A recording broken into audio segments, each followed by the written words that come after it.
Hello and welcome back. Today നമ്മൾ discuss ചെയ്യുന്നത് എന്താണ് ബയോളജിക്കൽ ഈവിൽ എന്ന് വെച്ചാൽ ഹൗ വി ഡിസ്കവേർഡ് പ്രയോൺസ്. അപ്പൊ പ്രയോൺസ് നമ്മൾ ഈ ബയോളജിക്കൽ ഈവിൽ പറയാൻ കാരണം എന്താണ്? അവര് അത്ര ഡിഫിക്കൽട്ട് ആണ് ഫൈൻഡ് ചെയ്യുന്നതും അത്ര ഡിഫിക്കൽട്ട് ആണ് അവരെ ഫൈറ്റ് ചെയ്യുന്നതും. അതിന്റെ കാരണം എന്താണെന്ന് നമുക്കിനി മനസ്സിലാക്കാം. ഈ പ്രയോൺസ് എന്താണെന്നും അവർ കണ്ടുപിടിച്ചത് എങ്ങനെയാണെന്നും.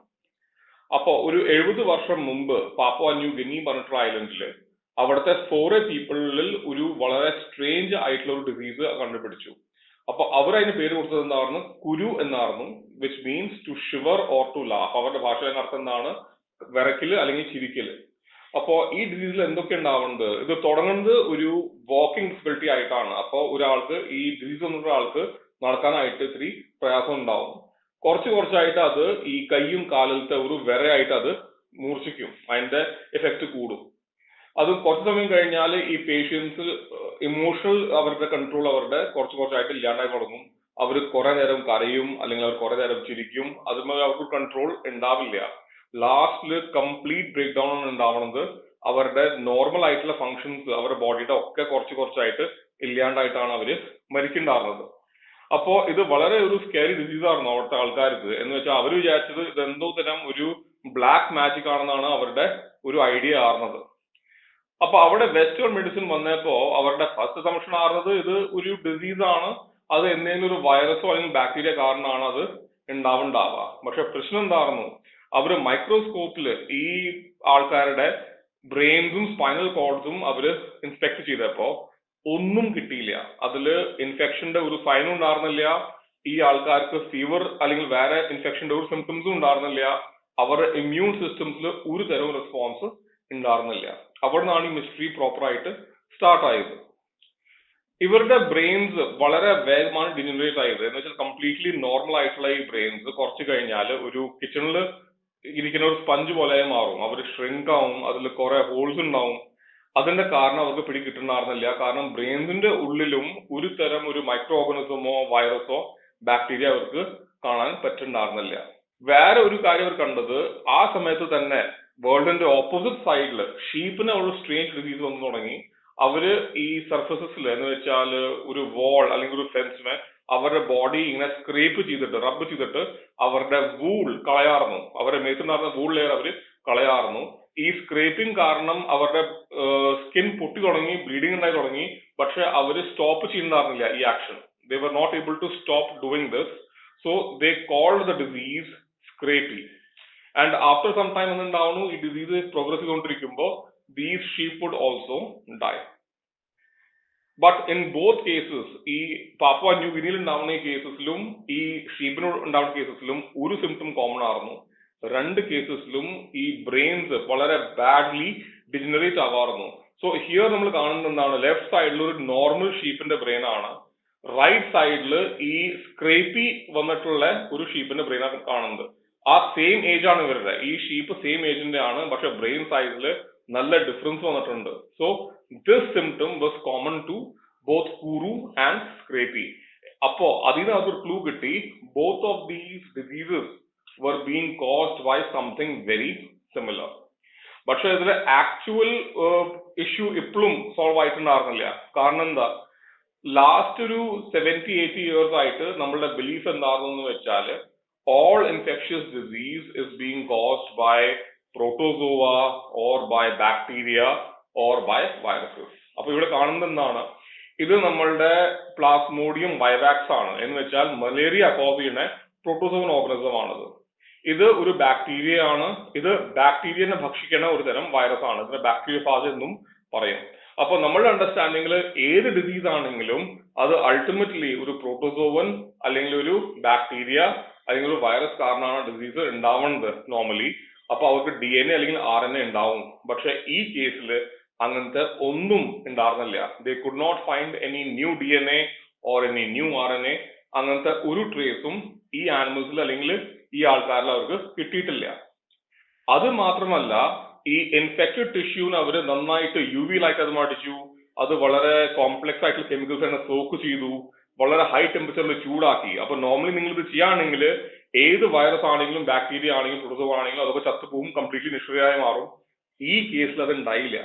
എന്ന് വെച്ചാൽ ഈ കാര്യങ്ങളൊക്കെ ചെയ്ത് കഴിഞ്ഞിട്ട് വരെ ഈ ടിഷ്യൂ അവര് വേറൊരു ആനിമൽ ഇൻജെക്ട് ചെയ്തപ്പോ ആ ആനിമലിന് ആ എക്സാക്ട് മെഡിക്കൽ പ്രോബ്ലംസും സ്റ്റാർട്ടായി. എന്ന് വെച്ചാൽ ഈ സ്റ്റെറിലൈസ് ചെയ്തിട്ടുള്ള ടിഷ്യൂ വരെ ഡേഞ്ചറസ് ആയിരുന്നു. That was the scariest thing. ഒരു ഇൻഫെക്റ്റഡ് ആനിമലിനെ കത്തിച്ച് കഴിഞ്ഞിട്ട് വരെ അതിനെ ചാമ്പലാക്കിയാൽ വരെ ഈ material is still infectious. That is why this became so scary. അപ്പോ ഒരു പ്രോഗ്രസ് ഉണ്ടാവുന്നുണ്ടായിരുന്നില്ല. They still did not know what was happening here. എന്ത് കാരണം കൊണ്ടാണ് ഉണ്ടാവണമെന്ന് എപ്പോഴും നമുക്കൊരു ഐഡിയ ഉണ്ടായിരുന്നില്ല. So what happened? ആ സമയത്താണ് ഈ ഒരു ക്വസ്റ്റ്യൻ വന്നത്, ഒരു ഡിസീസ് കോസിങ് ഏജന്റ് അലൈവ് അല്ലെങ്കിൽ അതിനെ കൊല്ലുന്നത് എങ്ങനെയാണ്? കാരണം ഈ ഏജന്റിന് DNA ഇല്ല, അതിന് RNA ഇല്ല. അപ്പൊ അതൊരു ബയോളജിക്കൽ സെൻസിൽ ജീവനോടെ അല്ല ഉള്ളത്. It is not alive. Even viruses അവരെന്താ ചെയ്യുന്നത്? വൈറസസ് ഒരു ഹെൽത്തി ബാക്ടീരിയനെ ഇൻവേഡ് ചെയ്തിട്ട് അവരുടെ സ്വന്തം കോപ്പീസ് ക്രിയേറ്റ് ചെയ്യും. But what ever this thing is not replicating. അത് റെപ്ലിക്കേറ്റ് ചെയ്യണില്ല. അപ്പൊ ആ സെൻസിൽ വരെ അത് അലൈവ് അല്ല. And it was completely immune to things that will kill everything else on earth. വേറെ ഏത് ഡിസീസിന്റെ ബാക്ടീരിയ അല്ലെങ്കിൽ വൈറസിനെ കൊല്ലുന്ന സാധനങ്ങൾ വരെ ഇതിന് എഫക്ട് ചെയ്യുന്നുണ്ടായിരുന്നില്ല. സോ ഒരു ക്രേസി ഐഡിയ വന്നു ആ സമയത്ത്, the idea of zombie molecules. അപ്പൊ ആ സമയത്ത് സ്റ്റാൻലി ക്ലൂസ്നർ എന്ന് പറഞ്ഞിട്ടുള്ള ഒരു റിസർച്ചർ പറഞ്ഞു, വാട്ട് ഇഫ് നമ്മൾ ഒരു ബാക്ടീരിയ അല്ലെങ്കിൽ ഒരു വൈറസ് അല്ലെങ്കിൽ പ്രോട്ടോസോവൻ അല്ല നമ്മൾ തരേണ്ടത്, what if this is A bad protein or A zombie protein? So this was his idea. നമ്മളുടെ ബോഡിയിൽ പ്രോട്ടീൻസ് ഒരു തരത്തില് ബയോളജിക്കൽ റോബോട്ട്സ് പോലെയാണ് ബിഹേവ് ചെയ്യുന്നത്. എന്ന് വെച്ചാൽ ചില പ്രോട്ടീൻസ് ഡിഫറെന്റ് സബ്സ്റ്റൻസസ് ക്യാരി ചെയ്യും. ഹെമോഗ്ലോബിൻ ഓക്സിജൻ ക്യാരി ചെയ്യും ഫോർ എക്സാമ്പിൾ. ചില പ്രോട്ടീൻസ് എൻസൈംസ് ആണ്. ഈ എൻസൈംസ് എന്താണ്? അവർ ബയോളജിക്കലി ആക്റ്റീവ് ആയിട്ടുള്ള പ്രോട്ടീൻസ് ആണ്, കാറ്റലിസ്റ്റ് ആണ്. അപ്പോൾ അവര് ഒരു പെർട്ടിക്കുലർ വഴിയിൽ ഫോൾഡ് ആയാൽ മാത്രമേ അവരുടെ ഫംഗ്ഷൻ ശരിക്കും അവർ ചെയ്യുള്ളൂ. ഏത് പ്രോട്ടീനും ഒരു പെർട്ടിക്കുലർ ഫോൾഡിംഗ് പാറ്റേൺ ഉണ്ട്. ആ ഫോൾഡിംഗ് പാറ്റേൺ പ്രോപ്പർ ആയിട്ട് ഫോളോ ചെയ്താൽ മാത്രമേ ആ പ്രോട്ടീൻ ശരിക്കും ഫംഗ്ഷൻ ചെയ്യുള്ളൂ. അപ്പോ ക്ലൂസ്നറുടെ ഐഡിയ എന്തായിരുന്നു? ഒരു പ്രോട്ടീൻ ശരിക്കും ഫോൾഡ് ആയിട്ടില്ലെങ്കിൽ, ഒരു മിസ് ഫോൾഡഡ് പ്രോട്ടീൻ ആണെങ്കിൽ അത് ഒരു ഡേഞ്ചറസ് പ്രോട്ടീൻ ആണ്. കാരണം എന്താ? അത് അതിന് ചെയ്യാനുള്ള ഫംഗ്ഷൻസ് അത് ചെയ്യില്ല. പക്ഷെ അതുകാട്ടും ഡേഞ്ചറസ് ആയിട്ടുള്ള പ്രോബ്ലം എന്താണ്?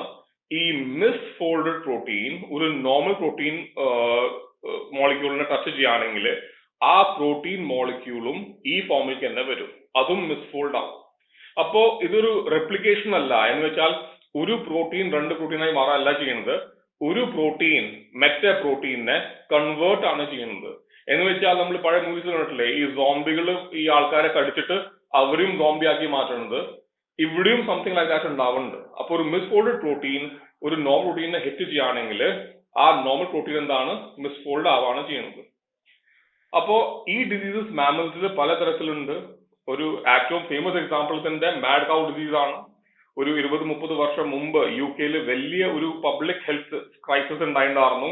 ആ സമയത്ത് കുറെ കൗസില് സ്ട്രെയിൻ സിംറ്റംസ് അവർ കണ്ടു. അവര് മെന്റലി അവരുടെ സിറ്റുവേഷൻ ഡിറ്റീരിയേറ്റ് ആവാറുന്നു.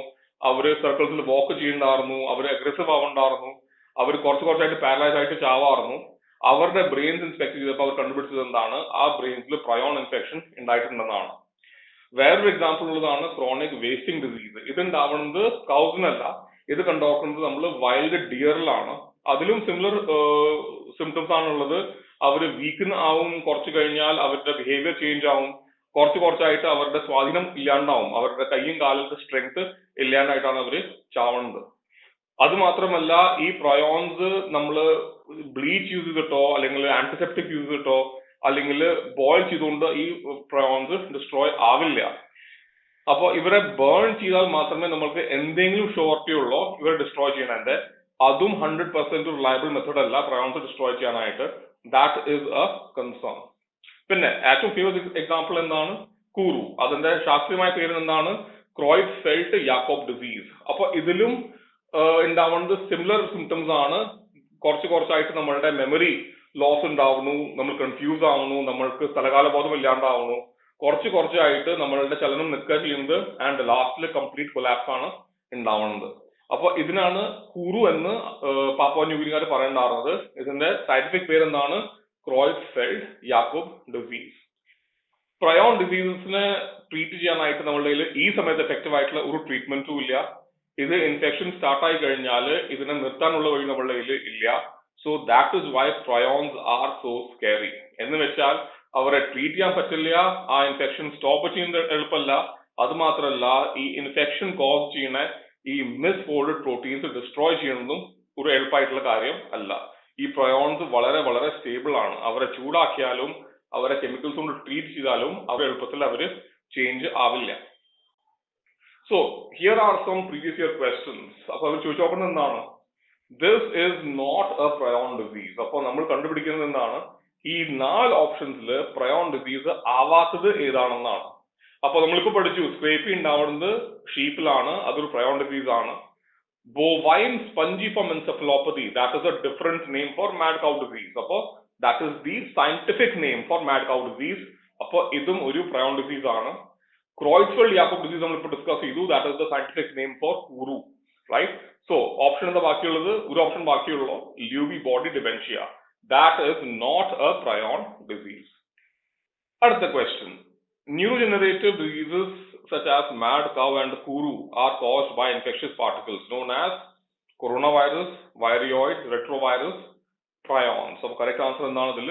Prions. ഇതൊക്കെ prion diseases ആണ്. What is the other name for bovine spongiform encephalopathy? അതിന്റെ വേറെ പേര് എന്താണ് നമ്മൾ പഠിച്ചത്? It is called mad cow disease. So this is what you have to understand about prions. അവർ എന്താണ്? മിസ്ഫോൾഡഡ് പ്രോട്ടീൻസ് ആണ്. അവർ നോർമലി എഫക്ട് ചെയ്യുന്നത് എന്താണ്? ബ്രെയിൻ ഫംഗ്ഷൻ ആണ് എഫക്ട് ചെയ്യുന്നത്. അത് മാമൽസിലാണ് ഇപ്പൊ മെയിൻലി നമ്മൾ കണ്ടുപിടിച്ച് നോക്കുന്നത്. Thank you.